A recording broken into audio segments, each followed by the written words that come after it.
Courtney Cox here for NESN Fuel, joined now by Ryan Reed, the driver of the number 16 Ford Mustang and a winner on Saturday down at the Daytona International Speedway.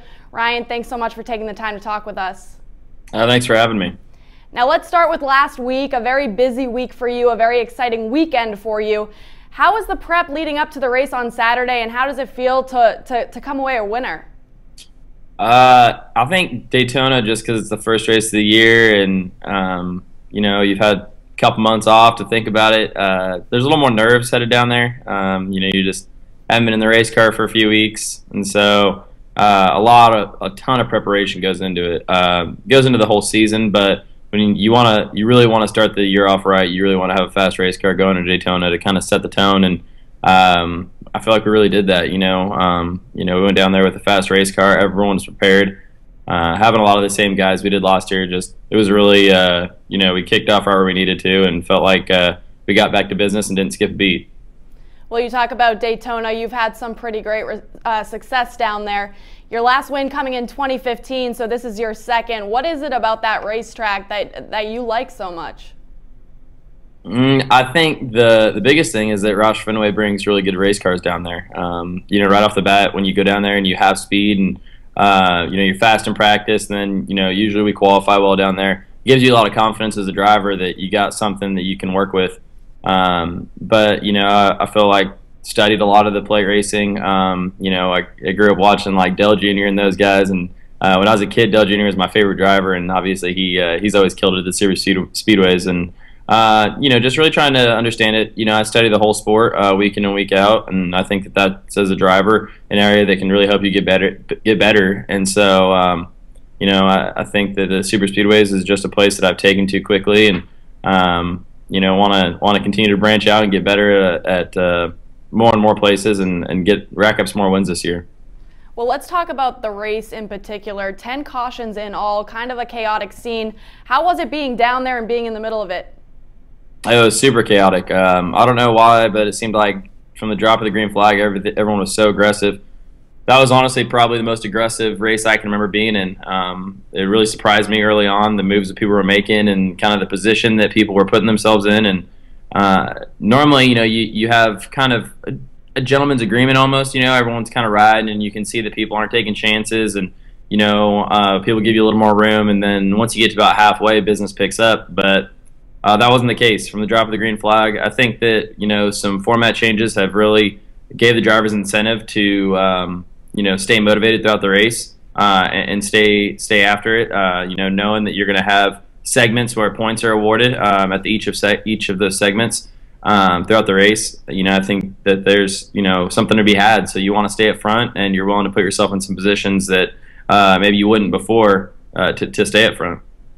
And let's talk about the Daytona 500 winner, Kurt Busch. Not a Roush Fenway teammate, but he was driving a Ford powered by Roush engine, the same as you. What does that give you confidence that you have the same power under your hood going into the rest of the season?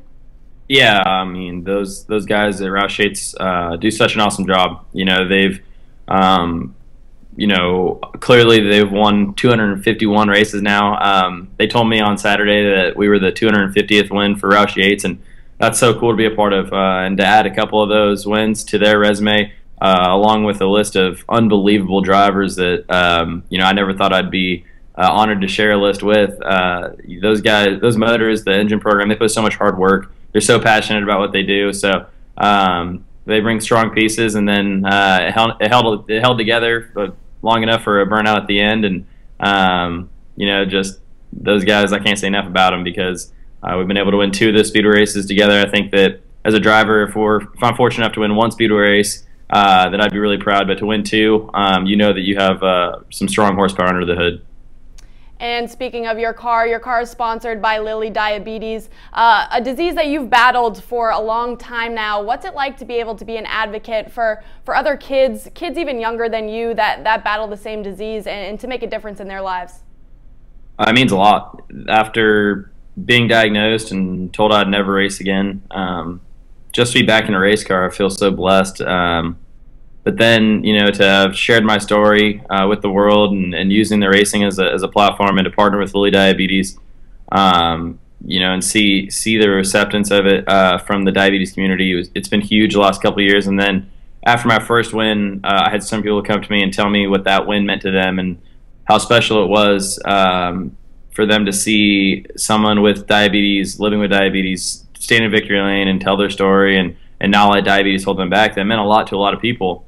And so that after hearing what that first win meant to people, it really motivated me to work, and dig deep to get back to victory lane. And in this sport, that's not easy to do. So, I just got to thank everyone who supported me, and everyone that's living with diabetes. Just really encourage them to not give up on their dreams. It's been a great week, and I live for moments like these where all the hard work pays off, and you don't have to question why you're doing it. You can really see kind of the fruits of your labor, and so I just encourage everyone to do the same and don't let this disease kind of hold you back and persevere through it.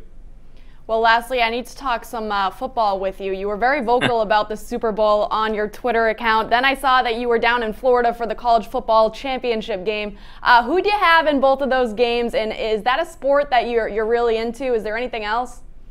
I love football. I love all sports. I think just being in a competitive sport and being an athlete, I have appreciation for all sports and what kind of athletes for every discipline. But I love football.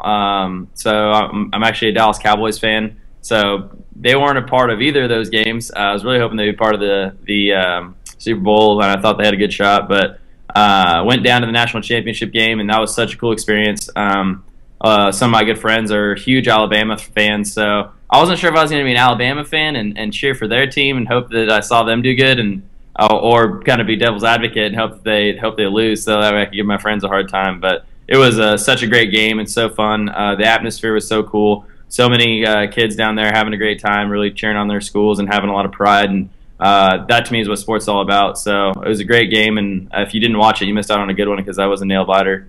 And then on the Super Bowl, I had a bet on the Patriots, and I'm not a Patriots fan, but I won money off of them. So I guess you could say that that I was pulling for the Patriots, I guess, during the Super Bowl. Smart response. This is New England Sports Network. I just want to remind you. But Ryan, thanks so much for taking the time to talk with us, and good luck in Atlanta for the next race, and one heck of a race last Saturday. Congrats again. Thank you, guys. Thanks for having me on.